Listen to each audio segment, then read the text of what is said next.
What makes a piece of land sacred? Is it the soil, the stones, or is it something else entirely? Throughout human history we have designated certain places as special, as holy. These are spots on the map where heaven and earth seem to meet, where the divine feels a little closer. For over 1 billion people around the world, 2 cities in the desert of modern-day Saudi Arabia hold this profound status. They are Mecca and Medina. These are not just dots on a map for Muslims. They are the spiritual center of their universe, the direction they turn to in prayer 5 times a day, every single day. The story of Mecca's sacredness starts long before the arrival of Islam. It begins in a barren, unforgiving valley, a place you wouldn't think to build a city. Yet this is where the prophet Abraham, a figure revered in Judaism, Christianity, and Islam, was instructed by God to bring his wife Hagar and their infant son Ishmael. He left them there with only a small supply of water and dates. It was a profound test of faith. The prophet Muhammad was born into this world of commerce and idol worship. A descendant of Abraham and Ishmael, he was known for his honesty, earning him the nickname Al-Amin, the trustworthy one. But he was troubled by the spiritual state of his people. He would often retreat to a cave on a nearby mountain, Jabal al-Nur, to meditate and reflect. That he received his first revelation from God through the angel Gabriel.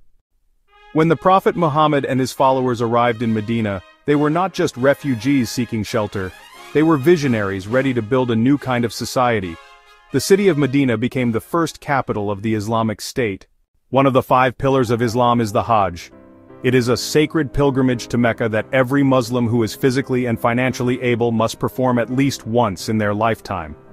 This is not just a vacation or a trip. It is the spiritual peak of a Muslim's life. While the Hajj is a mandatory pilgrimage performed at a specific time of year, there is another journey to Mecca that holds great significance. It is called the Umrah, often referred to as the lesser or minor pilgrimage. The immense spiritual importance of Mecca and Medina is reflected in the special rules that govern them. These are not ordinary cities, they are sanctuaries. Words and pictures can describe the history and the rituals, but they can only hint at the feeling. What is it like to stand in Mecca or Medina? For believers, it's a feeling of coming home. In the end, the sacredness of Mecca and Medina is a story of connection. It's a connection to God, through the house he commanded to be built for all humanity. It's a connection to the prophets, and it's a connection to the global family of believers. Together, these 2 cities form the twin poles of the Islamic spiritual world.